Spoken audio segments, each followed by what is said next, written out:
Kami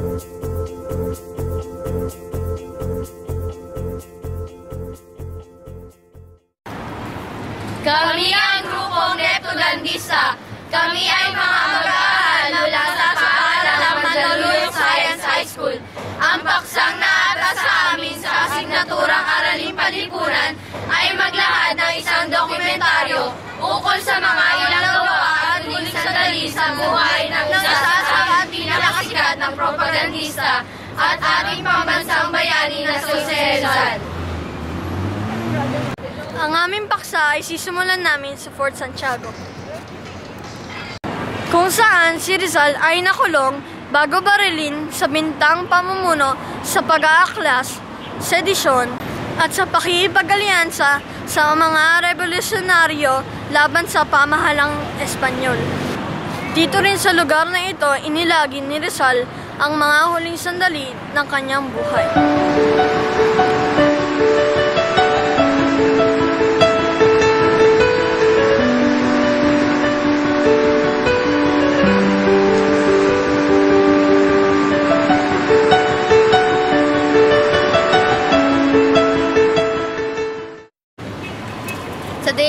Dito rin sa Fort Santiago, ikinulong si Rizal bago siya hinatulang mamatay.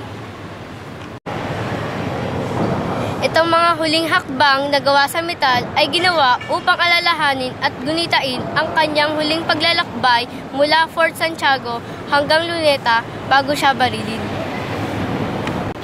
Makikita sa Fort Santiago ang karamihan sa mga gamit ni Rizal nung siya'y nabubuhay pa.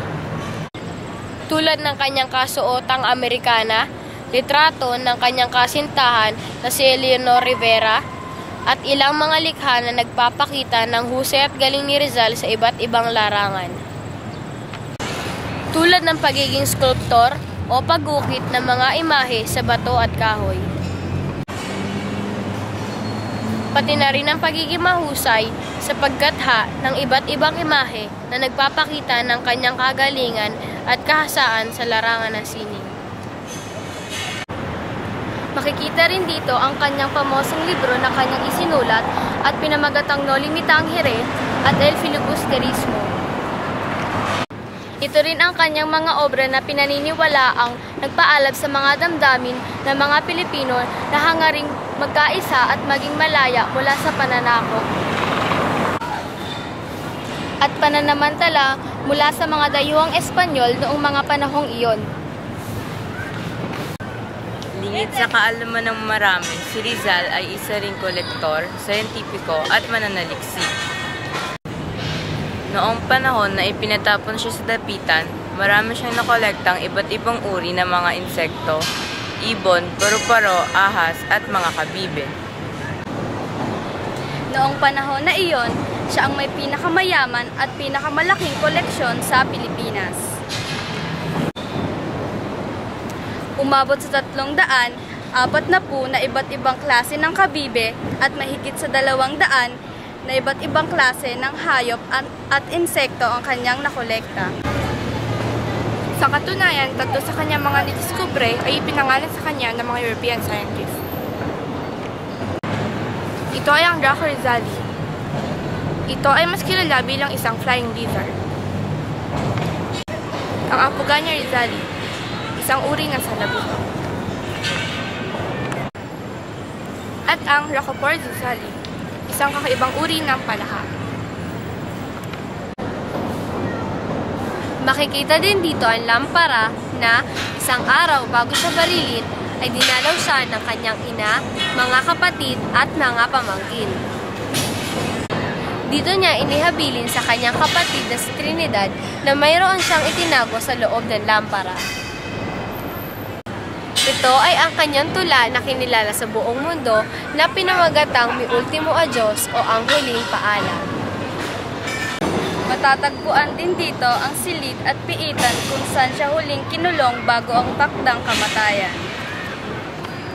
Nandito rin ang sisidlan kung saan nakalagak ang ibinukod na pinaniniwala ang buto mismo ni Rizal na may nakabaong pangbala. Marami ding mga larawan ni Rizal na makikita na nakaka-exhibit sa mga lugar. Dito ay mamamalas mo ang pagiging ordinaryong tao ni Rizal na nakikipagkulitan, nakikipag-eskrima at lumalahok sa iba't ibang mga session para sa pagpipinta sa kapwa niyang mga propagandista na sina Marcelo H. Del Pilar, at Juan Luna.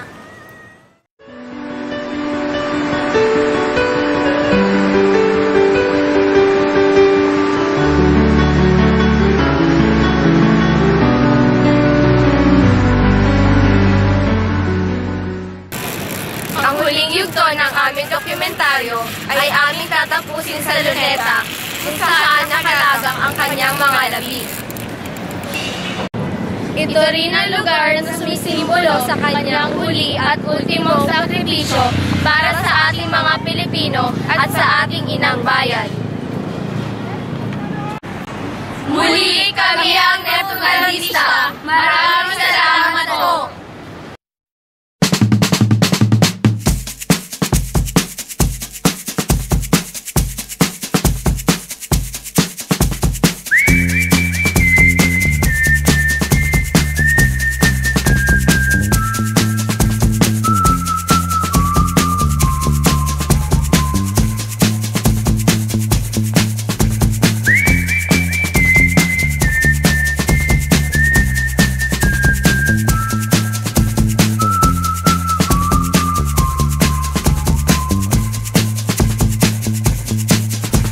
If I told you things I did before, told you how I used